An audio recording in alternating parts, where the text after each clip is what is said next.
But welcome, and I'm just so proud of you guys because ang kanilang awit na ginawa ngayon ay Multo po. ito yung nakapasok sa Billboard, right? Yes po. Global 200.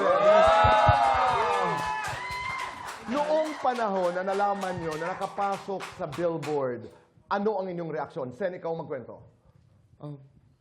Kakagising ko lang po nun, tapos hindi pa ako makapaniwala, kaya nag-check ako sa GC. Tapos ayun ang ingay.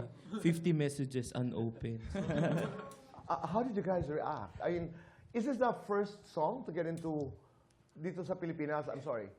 Una, Yes no? po, global. Global. Yes.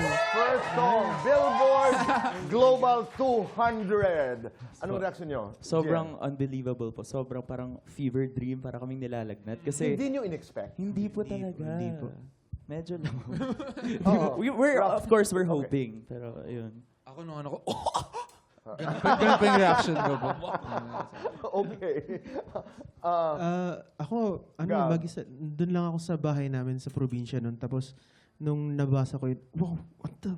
Gano'n. Tapos tinignan ko yung messages namin. Puro, congrats guys. Ganun. Tapos ako doon sa bahay namin, nagsisisigaw ako. Dun. Bahay, probinsya, where Yeah, is this? sa Pangasinan po. Pangasinan. Yeah. Kasi you guys got together in Baguio dahil you went to the same school. Yes po. Pero Yes ang po. probinsya ay, para naman malaman natin, Ayun po, kami pong apat, Pangasinan and then Pangasinan. Yes po.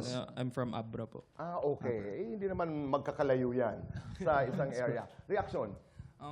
Honestly po, nung naging one yun, wala po ako sa bahay. Nagbabike ako since vacation namin yun, after concert. Tapos pagka-uwi ko ng bahay, gulat na gulat din po ako. Hindi pa ako naniniwala nung una. Oh. Kasi parang ilang years rin po bago namin na-reach yung moment na yun. Kaya parang sobrang unbelievable po sa akin.